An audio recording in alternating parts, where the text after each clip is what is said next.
खोई हुई सभ्यताओं की यात्रा पर चलिए। प्राचीन कलाकृतियां और लंबे समय से खोए हुए प्राचीन ग्रंथों को देखिए। इस मिट्टी की ईंट पर लिखी गई अजीब लिपि को कीलाक्षर क्यूनिफॉर्म कहा जाता है। अब इस लिपि का उपयोग किया जाता था। अपने जीवन की सबसे बड़ी यात्रा पर निकलें और प्राचीन बाबिलोन तथा पाटमोस द्वीप जाएं, यह जानने के लिए कि प्राचीन रहस्य भविष्य को कैसे उजागर करते हैं। एक लाइव सेमिनार श्रृंखला मिस न करें कोई भी कार्यक्रम। ठीक है,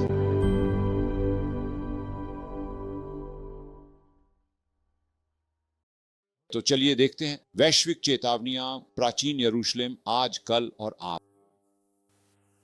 कुछ साल पहले संयुक्त राज्य अमेरिका की नौसेना की एक पनडुब्बी को गलती से एक अमेरिकी तटरक्षक जहाज ने टक्कर मार दी थी और इससे पनडुब्बी उत्तरी अमेरिका के पूर्वी तट पर समुद्र की गहराई में चली गई।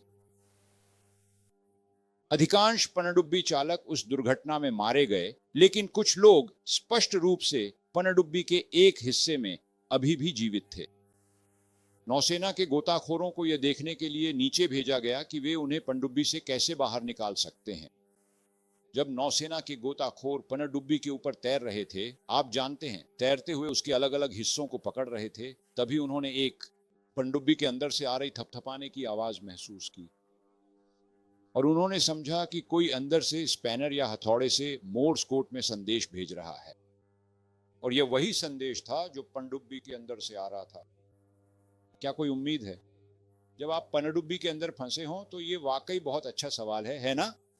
समुद्र की गहराई में। आप जानते हैं, जब हम आज की दुनिया को देखते हैं जहां कई मोर्चों पर अलग अलग समस्याएं हो रही हैं, तो बहुत से लोग हमारे अपने संसार के बारे में भी यही सवाल पूछ रहे हैं, क्या कोई उम्मीद है? आज की दुनिया में यह बहुत ही महत्वपूर्ण सवाल है। सर विंस्टन चर्चिल, जो द्वितीय विश्व युद्ध के दौरान ब्रिटेन के प्रधानमंत्री थे, खासकर ग्रेट ब्रिटेन में, वे दुनिया में क्या हो रहा है ये देखने की स्थिति में थे और उन्होंने कहा, मैं आपको बताता हूं, मेरे पास कोई उम्मीद नहीं है, मुझे दुनिया के लिए कोई उम्मीद नजर नहीं आती। अब ये एक राजनेता के नजरिए से कहा गया है, तो क्या कोई उम्मीद है? चलिए देखते हैं कि बाइबल क्या कहती है। ये बहुत ही महत्वपूर्ण सवाल है, क्या कोई उम्मीद है? अब हम 2000 साल पहले यरूशलेम लौटेंगे। हेरोदेस के मंदिर के समय में वापस चलते हैं। अब राजा हेरोदेस यीशु के समय में वहां रोमनों की कठपुतली था। हेरोदेस महान ने बहुत सारी इमारतें बनवाई थी। आज भी आप इजराइल में उसकी कुछ इमारतें देख सकते हैं। हेरोदेस महान वही व्यक्ति था जिसने क्रिसमस की कहानी में शिशु यीशु को मारने की कोशिश की थी। हम इसी हेरोदेस महान की बात कर रहे हैं। तो हेरोदेस महान ने यहूदियों की कृपा पाने के लिए यरूशलेम के मंदिर का पुनर्निर्माण कराया, क्योंकि उसे उनकी समर्थन की जरूरत थी और यही वह मंदिर था जिसमें यीशु 2000 साल पहले आए थे। उसके अनुयायियों ने उसे इस मंदिर की कुछ भव्य इमारतें दिखाईं, क्योंकि यह भूमध्य सागरीय और मध्य पूर्वी दुनिया की सबसे अद्भुत इमारतों में से एक थी। रोमनों ने भी इसमें काफी पैसा लगाया था और वे उसे वहां घुमा रहे थे। और मैं चाहता हूं कि आप ध्यान दें कि यीशु ने क्या कहा। यीशु ने उनसे कहा, क्या तुम इन सब चीजों को नहीं देखते, इन इमारतों को? यीशु कह रहे थे कि यह सब कुछ नष्ट कर दिया जाएगा। अब शिष्यों को इस पर विश्वास नहीं हुआ, इतनी भव्य इमारत के बारे में। तो वे थोड़ी देर बाद यहां जैतून पहाड़ पर आ गए, जहां से हम ये फोटो ले रहे हैं, और उन्होंने देखा। आप देख सकते हैं कि यही वह जगह है जहां कभी मंदिर खड़ा था, जहां आज ये मस्जिद खड़ी है। ये मंदिर क्षेत्र है और मैं चाहता हूं कि आप ध्यान दें कि उन्होंने वहां बैठकर यीशु से क्या पूछा। हमें बताओ, ये बातें कब होंगी? एक भी पत्थर दूसरे पर नहीं रहेगा। और फिर उन्होंने उनसे यह सवाल पूछा, आपके आने और संसार के अंत का चिन्ह क्या होगा? क्या संकेत होंगे कि ऐसा होने वाला है? हमें बताओ, आपके आने और अंत का चिन्ह क्या होगा? संसार का। अब उस समय यीशु ने उन्हें कुछ अद्भुत भविष्यवाणियां दी, जिन्हें सुनकर आप सोचेंगे कि जैसे वह ये बातें चैनल 9 न्यूज से ले रहे हों या कुछ ऐसा। आपको लगेगा कि वह 2000 साल पहले जो कह रहे थे वह सिडनी मॉर्निंग हेरल्ड पढ़ रहे हैं। उन्होंने कुछ बहुत ही शक्तिशाली भविष्यवाणियां की और ये भविष्यवाणियां हमें दिखाती हैं कि आप और मैं अपनी दुनिया के अंत के कगार पर हैं। बहुत स्पष्ट रूप से। मैं इसे आपके साथ साझा करना चाहता हूं। उन्होंने संकेतों के 4 क्षेत्र बताए। पहला, उन्होंने कहा कि प्राकृतिक दुनिया में संकेत होंगे। उन्होंने भूकंप जैसी चीजों के बारे में बात की। उन्होंने कहा कि विभिन्न स्थानों पर भूकंप आएंगे। आप कहेंगे, लेकिन समय के साथ हमेशा भूकंप आते रहे हैं। हाँ, मैं जानता हूं। मैं मध्य पूर्व में काफी बार गया हूं, इसलिए मुझे पता है कि यह बात वहां, खासकर तुर्की में, बहुत सच है।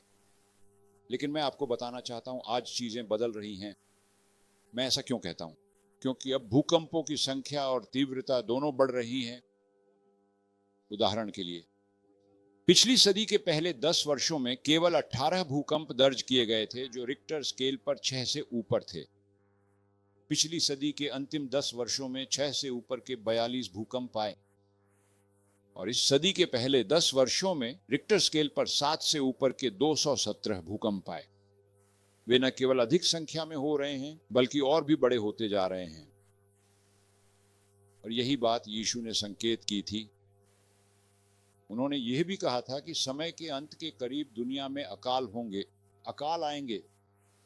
और मैं आपको बताना चाहता हूं, हमारे संसार में और भी अधिक लोग भूख से मर रहे हैं। इस ग्रह पर प्रतिदिन लगभग 25,000 लोग भूख से मर जाते हैं। उनमें से 10,000 बच्चे हैं। अभी एक की मृत्यु हो गई, अब एक और भूख से मर गया। दुनिया में हर 3 सेकंड में लगभग एक व्यक्ति भूख से मर जाता है। एक और, ये एक चौंकाने वाला आंकड़ा है। आप जानते हैं, आज की दुनिया में 854 मिलियन से भी अधिक लोग कुपोषित हैं। उन्हें स्वास्थ्य के लिए पर्याप्त भोजन नहीं मिलता। हम यहां भाग्यशाली हैं, है ना? हम अपने देश में खाना फेंक देते हैं। हमारे पास तो जरूरत से ज्यादा है, लेकिन बहुत से लोगों को पर्याप्त नहीं मिलता। असल में यह दुनिया के लिए एक बहुत बड़ी समस्या है। यीशु ने संकेत दिया था कि सुनामी, चक्रवात और बाढ़ जैसी घटनाएं दुनिया में होंगी। यीशु ने ये शब्द कहे थे कि जैसे जैसे समय का अंत निकट आएगा, राष्ट्रों में उलझन और संकट होगा। समुद्र और लहरें गरजेंगी। अब आप में से कुछ को 2004 की दक्षिण एशियाई सुनामी याद होगी। याद है वो?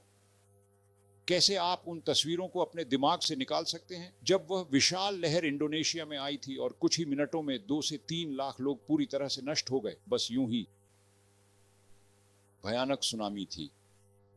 हमारे अपने देश में भी हमने हाल के समय में कई जगहों पर बाढ़ देखी है और देशों को, मैं आपको बताऊं, ऐसी डरावनी घटनाओं को लेकर चिंता रहती।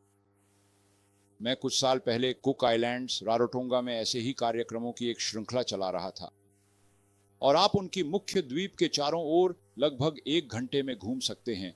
लेकिन पूरे द्वीप के चारों ओर ऐसे साइन पोस्ट लगे हैं जिन पर लिखा है, सुनामी के लिए यही रास्ता है, क्योंकि वहां एक बड़ा पहाड़ है जहां आप कार से ऊपर जा सकते हैं। मैं किरिबाती द्वीपों में भी फिर से ऐसी ही एक श्रृंखला चला रहा था। उन्होंने मुझे किरिबाती की सबसे ऊंची पहाड़ी पर ले गए, जो समुद्र तल से केवल 3 मीटर ऊपर है। ये तो 1.5 पहाड़ हुआ, है ना? लेकिन सच में अगर किरिबाती में सुनामी आ गई तो वहां के लोगों का अंत हो जाएगा। इसी वजह से उन्होंने लोगों को वहां से लाकर ऑस्ट्रेलिया में बसाने की बात की है, क्योंकि ये खतरनाक है। सौभाग्य से वहां अभी तक ऐसा कुछ नहीं हुआ है, लेकिन यह केवल एक बार होना है और सब खत्म हो जाएगा। जब मैं वहां था तो पानी ऐसे आता है। जब ज्वार आता है तो पानी द्वीप के उस हिस्से में एक सिरे से दूसरे सिरे तक फैल जाता है। मैं आपको बताता हूं, यह रहने के लिए अच्छी जगह नहीं है। इसी वजह से आज लोग इन चीजों को लेकर चिंतित हैं। और फिर जाहिर है, सुपर जर्म्स, महामारियां। बाइबल में सुपर जर्म्स को यही कहा गया है, महामारियां। हमने इबोला वायरस देखा है, जिसमें लोग अफ्रीका में अपनी नाक, कान आदि से खून बहाते हैं। SARS, swine flu, bird flu, foot and mouth disease. और हमने, यीशु ने कहा था कि समय के अंत से पहले अकाल और महामारियां होंगी, यानी सुपरबग्स, और विभिन्न स्थानों पर भूकंप आएंगे। लगभग 1920 में स्पेनिश फ्लू को ही ले लीजिए। 500 मिलियन लोग संक्रमित हुए और उस वायरस से लगभग 1.7 करोड़ से 5 करोड़ लोगों की मौत हो गई। वो तो एक जबरदस्त वायरस था, है ना? हाल ही में हमने भी अपना एक वायरस झेला है ना? 705 मिलियन लोग। आंकड़ों के अनुसार कोविड-19 से 7 मिलियन मौतें, और इतने ही लोग संक्रमित हुए, ऐसा हमें बताया गया है। यीशु ने राजनीतिक दुनिया में होने वाले संकेतों के बारे में भी बात की थी। ध्यान दें, उन्होंने क्या कहा? तुम युद्धों और युद्ध की अफवाहों के बारे में सुनोगे। आप जानते हैं, बहुत से लोग ये नहीं जानते कि हर साल हमारी धरती पर 30 से 40 युद्ध होते हैं और यह दशकों से चल रहा है। हम में से ज्यादातर को यह भी पता नहीं होता कि वे युद्ध कहां हो रहे हैं, लेकिन वे हो रहे हैं। कुछ बच्चों ने तो बस यही देखा है, युद्ध युद्ध। क्या आप जानते हैं कि हम पूरी दुनिया में हर घंटे युद्ध पर $268 मिलियन खर्च करते हैं? लगभग 12 बजने वाले हैं।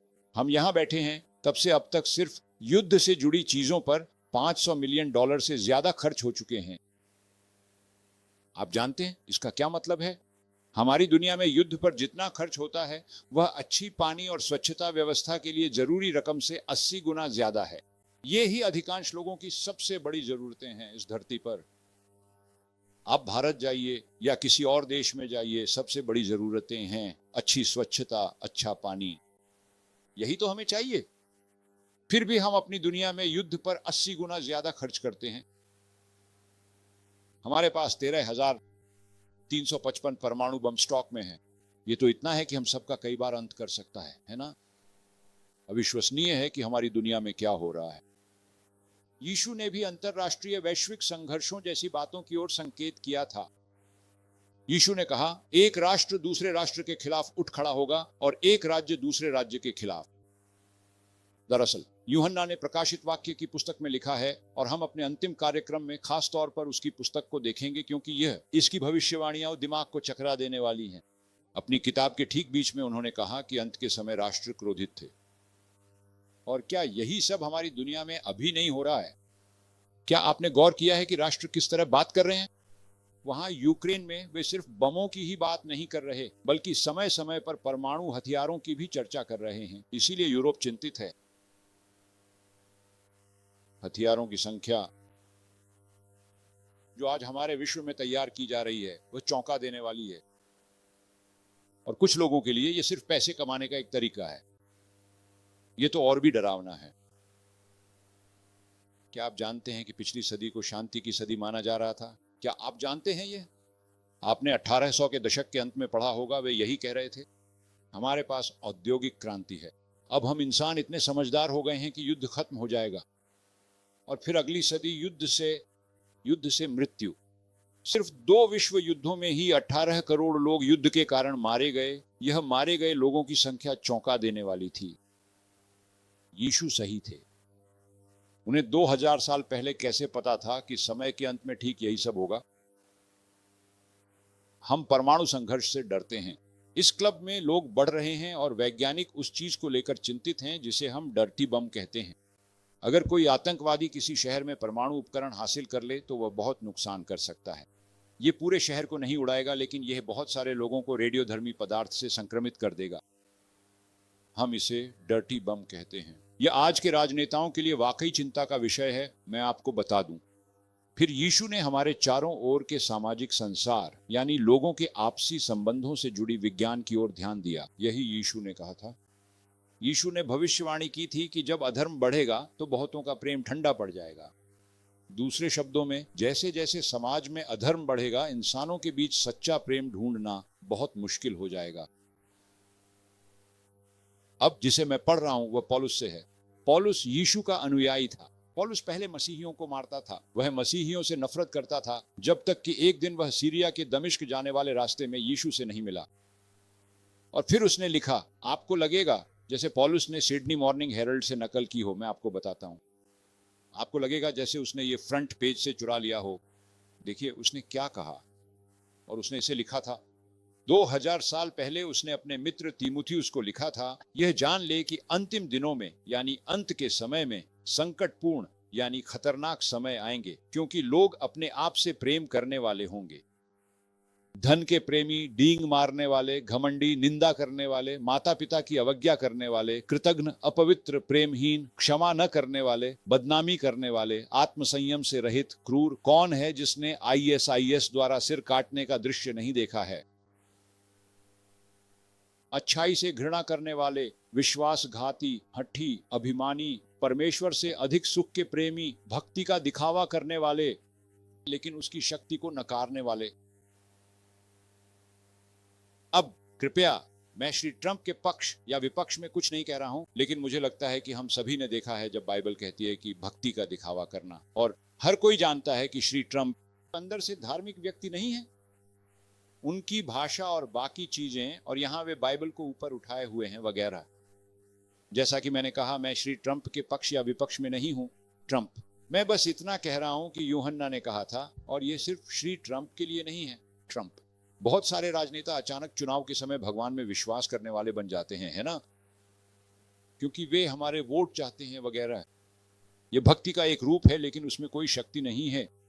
पॉल ने 2000 साल पहले यह बात इतनी सही कैसे कही थी? अब आप कहेंगे, मुझे नहीं लगता कि यह सच में और खराब हो रहा है। ठीक है, चलिए थोड़ा और सोचते हैं। हिंसा हमारे अपने देश में भी बढ़ रही है। क्या आप जानते हैं, जब हम बच्चे थे, हम पश्चिमी ऑस्ट्रेलिया के पर्थ में रहते थे। बिल्कुल, वहां काफी गर्मी पड़ती है और रात में भी बहुत गर्मी होती है। तो हम अपने गद्दे उठाकर पिछवाड़े में डाल देते थे और रात दर रात बाहर ही सोते थे, पूरा परिवार। आज अगर आपके पास थोड़ी भी समझ है तो आप ऐसा नहीं करेंगे, है ना? क्या आप कल सुबह उठना चाहेंगे? क्या आप नहीं चाहेंगे कि कोई आपको मार ना दे? ये सच है। 80 साल की बुजुर्ग महिलाओं को कई बार अपने घर में 3 या 4 डेडलॉक लगाने पड़ते हैं। 11 साल से कम या 13 साल के बच्चों के साथ बलात्कार किया जाता है। ये हमारे शहरों में हुआ है। मैं दुनिया के शहरों की बात कर रहा हूं। ये गंभीर है।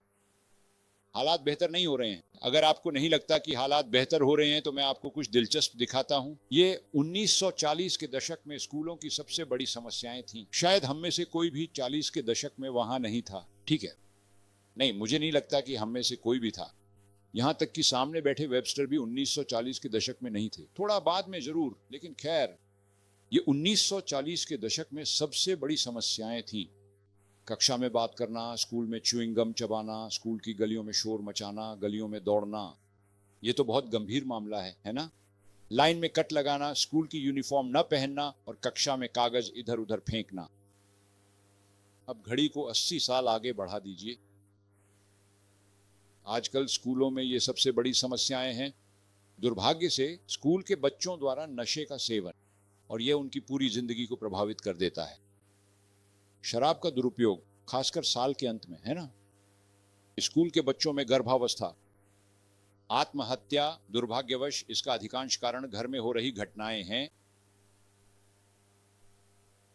स्कूल के बच्चों द्वारा, और स्कूल में बलात्कार, डकैती, गोलीबारी। क्या आप जानते हैं, पिछले साल संयुक्त राज्य अमेरिका में हम लगभग साल 2024 के 125वें दिन तक पहुंच गए थे। मुझे ये बहुत अच्छी तरह याद है। और वे रिपोर्ट कर रहे थे कि उस समय तक अमेरिका में साल के दिनों से भी ज्यादा सामूहिक गोलीबारी की घटनाएं हो चुकी थी। 124 दिनों में 124 से अधिक सामूहिक गोलीबारी की घटनाएं। इसका मतलब है कि एक बार में लगभग 4 या उससे अधिक लोग प्रभावित हुए। मैं आपको बताता हूं, हमारी दुनिया में कुछ गलत हो रहा है। सिर्फ गोलीबारी ही नहीं, बल्कि हमला भी। कुछ शिक्षक आज स्कूल जाकर पढ़ाना नहीं चाहते। हमारे अपने देश में जब मैं ऑल्बनी में रहता था तो एक व्यक्ति ने मुझसे कहा था, मुझे स्कूल जाना अच्छा नहीं लगता। कुछ स्कूलों में शिक्षक होना अच्छा अनुभव नहीं है। मैं आपको एक उदाहरण देता हूं। यहां तक कि हमारे अपने देश में पश्चिमी ऑस्ट्रेलिया के कालघुरली में एक बच्चे ने एक शिक्षिका के लंबे बालों में आग लगा दी। उसके बालों में आग लगा दी। बेचारी महिला को डरा धमका दिया। उसके बाद वह काम पर वापस नहीं आ सकी। कुछ तो गलत है। जॉन, यीशु ने सही कहा था। यही सब हमारे संसार में हो रहा है, और आज हमारे अपने देश ऑस्ट्रेलिया में भी बच्चों के शोषण के मामले में यही स्थिति है। 18 वर्ष की उम्र से पहले हर 6 में से 1 लड़का और हर 4 में से 1 लड़की का यौन शोषण होता है। ये किसी भी देश में प्रेम नहीं है, क्योंकि इससे उस बच्चे की पूरी जिंदगी बर्बाद हो सकती है, चाहे वह लड़का हो या लड़की। देखिए, यीशु बिल्कुल सही थे। उन्हें यह कैसे पता था? अंत में उन्होंने धार्मिक क्षेत्र में भी संकेत दिए। उन्होंने धार्मिक पंथों के बारे में बात की थी। मैं चाहता हूं कि आप ध्यान दें कि उन्होंने क्या कहा था। यीशु ने ये शब्द कहे थे। हम बहुत पीछे जा रहे हैं।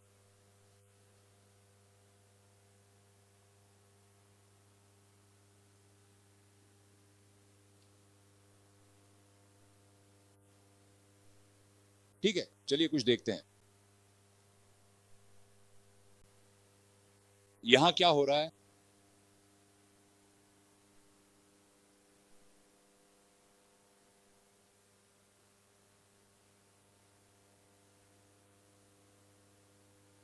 ये हमारे पास इस तरफ भी है और उस तरफ भी है।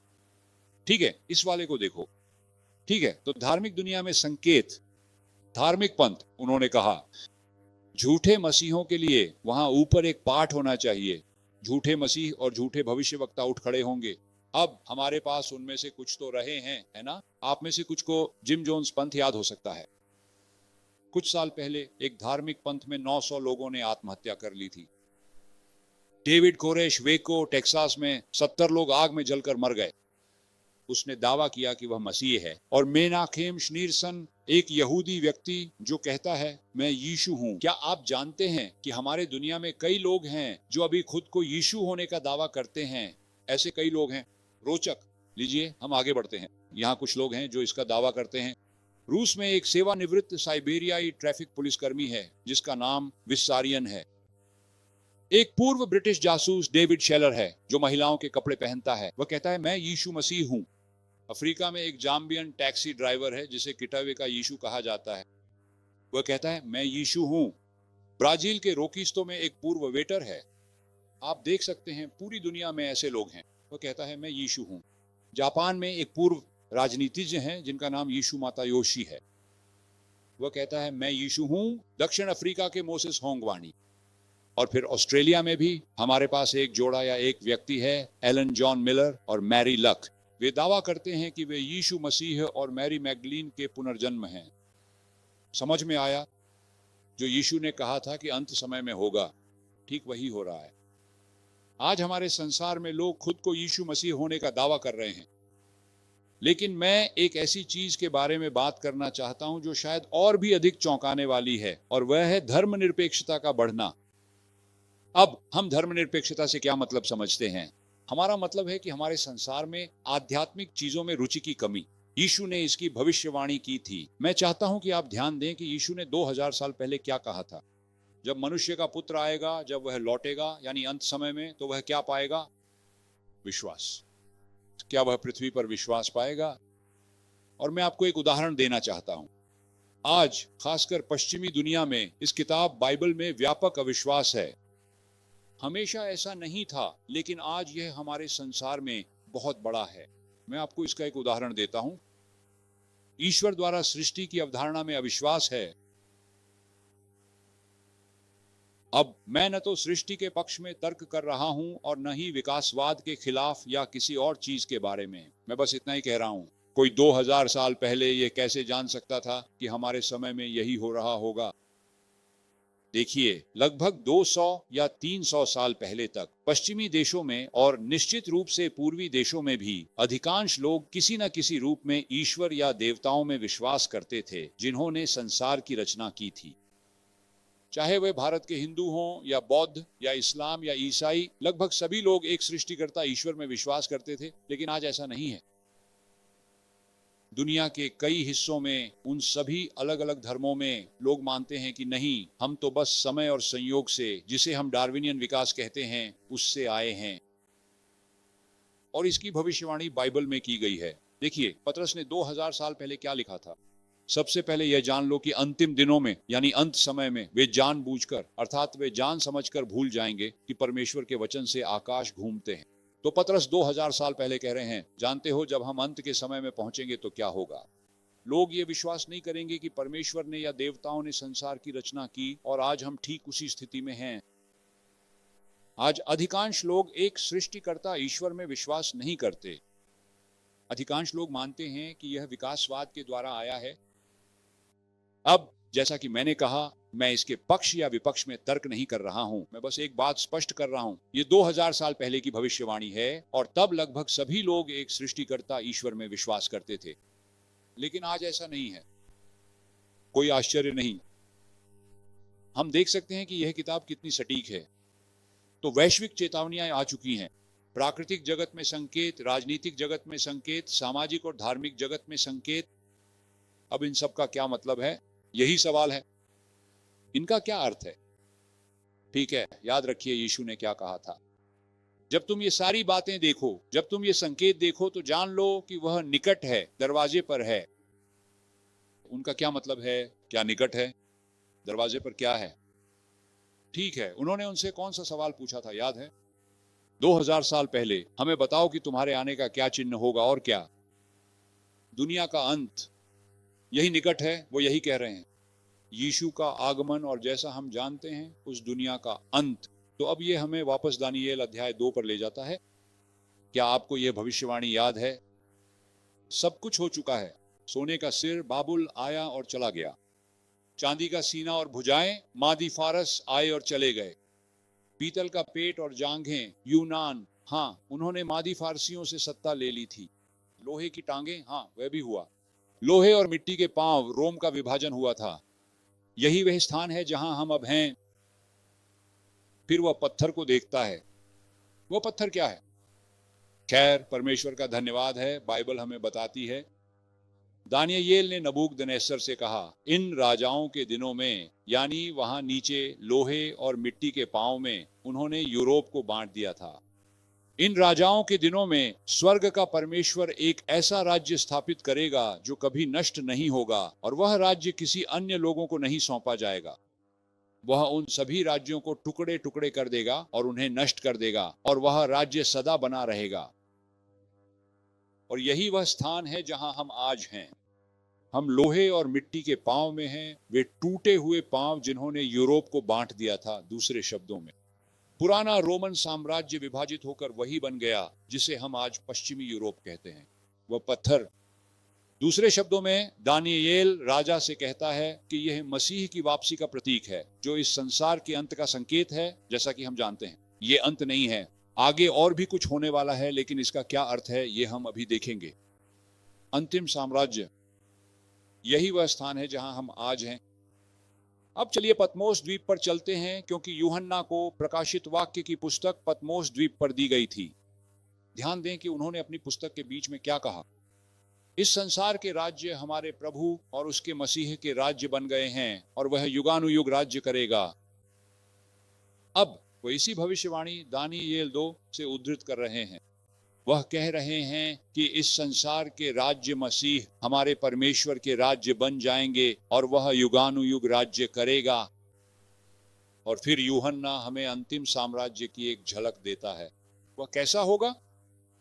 और वहीं पर वह समाप्त करते हैं, जहां बाइबल समाप्त होती है और प्रकाशित वाक्य की पुस्तक समाप्त होती है। मैं चाहता हूं कि आप ध्यान दें कि इसमें क्या लिखा है, और परमेश्वर उनकी आंखों से हर आंसू पोंछ देगा। अब न तो मृत्यु होगी, न शोक, न रोना। अब न तो कोई पीड़ा होगी, क्योंकि पहली बातें जाती रहीं। फिर उसने कहा, फिर जो सिंहासन पर बैठा था उसने कहा, देखो मैं सब कुछ नया कर देता हूं। क्या आपने देखा कि यूहन्ना कहता है कि अंतिम साम्राज्य कैसा होगा? इस अंतिम साम्राज्य में न तो कोई आंसू होंगे, न कोई शोक।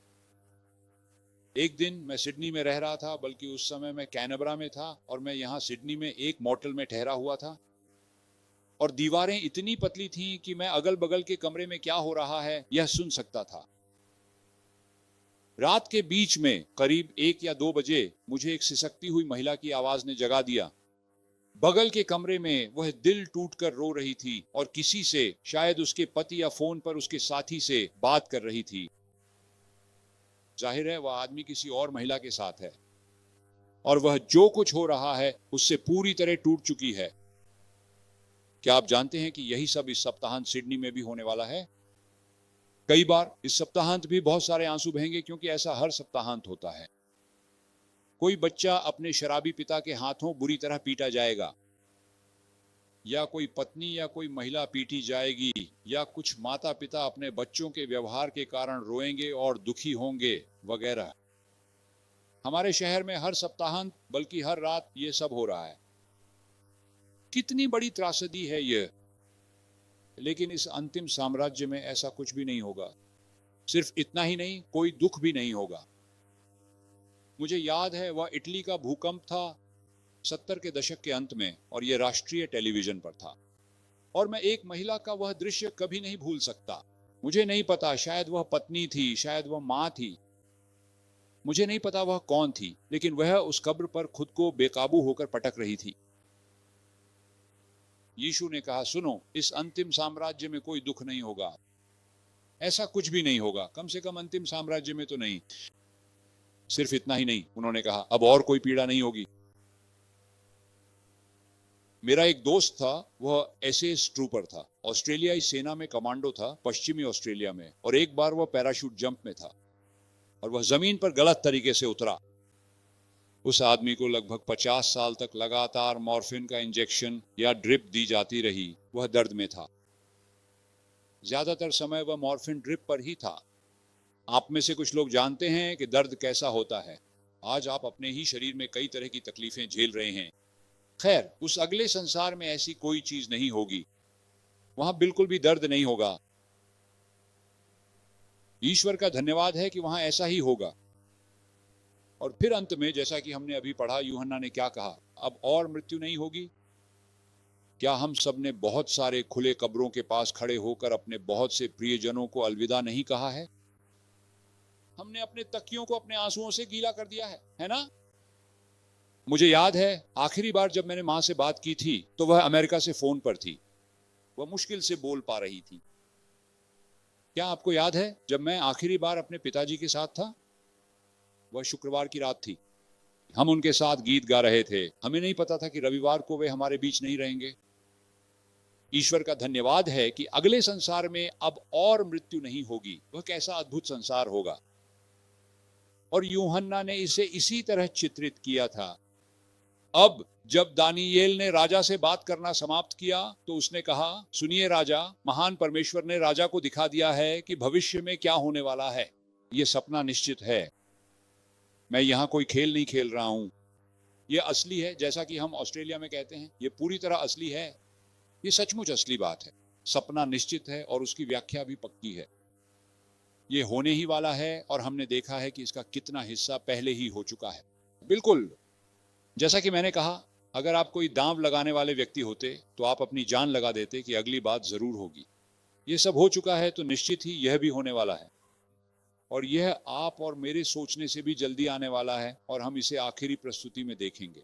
आप हैरान रह जाएंगे यह देखने के लिए कि यूहन्ना ने प्रकाशित वाक्य की पुस्तक में वैश्विक एजेंडा के बारे में क्या भविष्यवाणी की थी और आज हम वर्तमान घटनाओं में किस दिशा में जा रहे हैं। यह चौंका देने वाला है। अब इन बातों पर आपकी और मेरी प्रतिक्रिया क्या होनी चाहिए? क्या हमें डर के मारे कोने में सिमट जाना चाहिए या बिल्कुल डर जाना चाहिए? नहीं, ये यीशु का उद्देश्य नहीं था। यही वह कह रहे थे। जब ये बातें होने लगें, जब आप ये संकेत देखें तो खड़े हो जाएं, अपना सिर ऊपर उठाएं, क्योंकि आपकी मुक्ति निकट आ रही है। यानी आखिरी साम्राज्य शुरू होने वाला है जिसमें वे सारी अच्छी बातें होंगी और इस धरती पर जो बुरी बातें हम अनुभव करते हैं वे नहीं होंगी।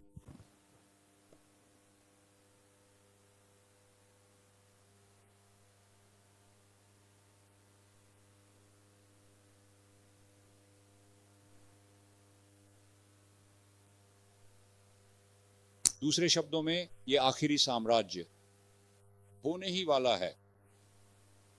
तो वह पनडुब्बी है, याद है? समुद्र की गहराई में बैठी हुई उस डरावने सवाल के साथ क्या कोई उम्मीद है? खैर, गोताखोरों ने उस पनडुब्बी के बाहरी हिस्से पर फंसे हुए लोगों के लिए संदेश टैप किया और उनका संदेश यह था, हाँ, उम्मीद है। और आप जानते हैं, ये भविष्यवाणी जो हमने अभी देखी उसी सवाल का जवाब देती है, हाँ, उम्मीद है। हम किसी बड़े धमाके में खत्म नहीं होने जा रहे हैं। भगवान अंत में कुछ अद्भुत करने वाले हैं। वह आखिरी साम्राज्य स्थापित करने जा रहे हैं और वह चाहता है कि हम सब उसका हिस्सा बने, क्योंकि वह इस धरती पर हर एक व्यक्ति की परवाह करता है। वह चाहता है कि हम उसके अंतिम साम्राज्य का हिस्सा बने। अब मैं कोई भविष्य वक्ता नहीं हूँ और न ही किसी भविष्य वक्ता का बेटा हूँ, लेकिन मैं अभी एक भविष्यवाणी करने जा रहा हूँ। क्या आप मेरी भविष्यवाणी सुन रहे हैं? मुझे उम्मीद है कि आप सुन रहे हैं। जब आप आज रात सोने जाएंगे तो बिस्तर में जाने से पहले आप अपने जूते उतारेंगे, उसके बाद ही बिस्तर में कूदेंगे। यही मेरी भविष्यवाणी है। मुझे लगता है ये एक सुरक्षित शर्त है ना? लेकिन सच में मैं चाहता हूं कि जब आप आज रात अपने पैरों को देखें तो इन शब्दों को याद रखें, लोहे और मिट्टी के पैरों में। ये कमजोर है, ये बंटा हुआ है और ये जल्द ही समाप्त होने वाला है। और इस कहानी में आपके पैरों के तलवों के नीचे ज्यादा कुछ बचा नहीं है, है ना? हम अंत के करीब हैं और भगवान चाहते हैं कि हम उस अंतिम शाश्वत साम्राज्य का हिस्सा बने जिसमें न मृत्यु होगी, न पीड़ा, न दुख और न रोना। ठीक है, अब मैं आप सभी को यहाँ एक कार्ड देना चाहता हूं। अगर हम ये कार्ड और इनमें से एक ब्रोशर बांट सकें, क्योंकि आज तो बस एक परिचय है उस श्रृंखला का जिसे मैं हर शनिवार सुबह यहाँ जारी रखने वाला हूं, अगले 4 सप्ताहांतों तक, ठीक है? और आप देखेंगे कि हम बहुत सी ऐसी बातों में गहराई से उतरने वाले हैं जो हमें बिल्कुल स्पष्ट रूप से दिखाएंगी कि क्या हो रहा है और हम कैसे जी सकते हैं, उद्देश्य, आशा और अर्थ के साथ। लेकिन आज हम इन 4 प्रस्तुतियों में, जिनमें से एक दोपहर के भोजन के बाद है, बस एक संक्षिप्त परिचय ही दे सकते हैं। लेकिन यह श्रृंखला जिसे मैं यहाँ प्रस्तुत करने जा रहा हूँ हमें अद्भुत रूप से दिखाएगी कि कई मोर्चों पर क्या हो रहा है और वे मुद्दे कौन से हैं जो बाइबल की भविष्यवाणी के अनुसार विकसित होने लगे हैं। हम इसे बहुत स्पष्ट रूप से देखेंगे। तो ये जो पुस्तिका है, यहाँ मेरी पुस्तिका के पीछे कुछ लिखा हुआ है, शायद आपकी पुस्तिका के पीछे भी कुछ हो सकता है। वैसे अगर हम कुछ और लोगों को ये पुस्तिकाएं बांटने के लिए कह सकें तो अच्छा होगा। मैं चाहता हूं कि सभी के पास पुस्तिका हो, सभी को कार्ड्स और एक पेन भी चाहिए। अगर आपके पास पेन नहीं है तो भी ले लें, क्योंकि हमें यह जानना है कि कितने लोगों के लिए व्यवस्था करनी है। मैं हर प्रस्तुति का एक सारांश भी बांट रहा हूं। हर बार 3 प्रस्तुतियां होती हैं। हर बार हम आपको भोजन यानी लंच भी देते हैं और हम सुबह 10 बजे शुरू करते हैं और निश्चित रूप से 3 बजे तक समाप्त कर देते हैं अगले 4 हफ्तों तक, ठीक है? लेकिन आप हमारी श्रृंखला में बहुत कुछ समझने वाले हैं। तो अभी आपको इसकी जरूरत है और आपको ये कार्ड भरना है ताकि हमें पता चल सके कि कितना खाना तैयार करना है, ठीक है, और कितने सारांश तैयार करने हैं। मैं आपको बस दिखा देता हूं कि आप क्या देखने वाले हैं। हम 20 अगस्त से शुरू करते हैं। माफ कीजिए, वह अगस्त नहीं होना चाहिए था, वह तो पहले ही आकर चला गया है। मेरी गलती। कल रात जब मैंने इसे डाला था तो कुछ अलग जोड़ दिया था। ये 27 सितंबर होना चाहिए, ठीक है? और ये 7 बजे नहीं है। अगर आप 7 बजे आएंगे तो आप अकेले होंगे, आपको सुबह 10 बजे आना है। लेकिन हम डैनियल और जॉन के रहस्योद्घाटन की इन अद्भुत भविष्यवाणियों को देखने वाले हैं, क्योंकि इनमें दुनिया में जो हो रहा है उसकी भविष्यवाणियां हैं, ताकि हम आने वाले समय के लिए तैयार रह सकें। तो हम डैनियल की किताबों में जाने वाले हैं और हम प्रकाशित वाक्य की किताब में भी जाएंगे। हम यहाँ इन 3 पात्रों का सामना करेंगे, हम इन्हें देखेंगे। मैं इन्हें अंतिम सत्र में वैश्विक एजेंडा के तहत प्रस्तुत करूंगा। ये 3 शक्तियां, एक अजगर, एक समुद्री पशु और एक स्थलीय पशु, अंतिम संकट में महत्वपूर्ण भूमिका निभाते हैं। ये राष्ट्रों आदि का प्रतिनिधित्व करते हैं। हम समझेंगे कि ये कौन है। हम पशु के चिन्ह के बारे में बात करेंगे, क्योंकि यूहन्ना 666 और पशु के चिन्ह का उल्लेख करता है। ईश्वर ने इसे बाइबल में इसलिए रखा है ताकि हम समझ सकें कि इससे कैसे बचा जाए। हम अरमगिद्दोन के युद्ध के बारे में बात करेंगे, जो अंतिम महान युद्ध है। इसका उल्लेख और भविष्यवाणी भी बाइबल में की गई है। और हम इस श्रृंखला में जीवन के बड़े सवालों के जवाब देंगे, ठीक है, जो हम अगले 4 सप्ताहांतों में करेंगे। जीवन के बड़े सवाल क्या हैं? तो हम कहां से आए हैं? ये सबसे बड़े सवालों में से एक है। हम भविष्य में कहां जा रहे हैं? हम किस दिशा में बढ़ रहे हैं? क्या कोई नियंत्रण में है या ये सब बस यूं ही हो रहा है? और फिर जब हम मरते हैं तो क्या होता है? जब हम मरते हैं तो हम कहां जाते हैं? आखिर होता क्या है? ये एक ऐसा सवाल है जो हर संस्कृति में रहा है और इसलिए हम आपको पंजीकरण का अवसर देना चाहते हैं। तो कार्ड लें और आपको जो करना है वह ये है कि मैं काउंटडाउन में भाग लेना चाहता हूं, लिखें और बस नंबर 1 के चारों ओर एक गोला बना दें। मैं काउंटडाउन में भाग लेना चाहता हूं, तो नंबर 1 के चारों ओर एक गोला बना दें। और नंबर 2, कृपया X संख्या में सीटें आरक्षित करें। तो आप कह सकते हैं, देखिए, मैं अपने भाई या अपने पापा या अपनी मम्मी को आमंत्रित करने वाला हूं। तो बस 3 सीटें, 1 सीट, जो भी हो लिख दें, ताकि हमें पता चल सके कि कितना खाना तैयार करना है और कितनी संक्षिप्तियां प्रस्तुत करनी है। आज जब आप यहां से जाएंगे तो आपको 5 संक्षिप्तियां मिलेंगी। हमारे पास 4 कार्यक्रम थे, लेकिन एक कार्यक्रम में 2 संक्षिप्तियां हैं। तो आपको उनमें से एक हर दिन 3-3 मिलेंगी जब आप यहां से जाएंगे। उस पर अपना नाम और पता लिखें, ताकि अगर आपको वह सामग्री भेजने की जरूरत पड़े, क्योंकि आप शायद चूक जाएं, तो हम वह आपको भेज सके। आइए खोई हुई सभ्यताओं की यात्रा पर चलें। प्राचीन कलाकृतियां और लंबे समय से खोए हुए प्राचीन ग्रंथ देखें। इस मिट्टी ईंट पर लिखी लिपि को कीलाक्षर क्यूनिफॉर्म है। इस लिपि अपने जीवन की सबसे अनोखी यात्रा करें और प्राचीन बेबीलोन तथा पाटमोस द्वीप जाएं। यह जानने के लिए कि प्राचीन रहस्य भविष्य को कैसे उजागर करते हैं। एक लाइव सेमिनार श्रृंखला। कोई भी कार्यक्रम मिस न करें।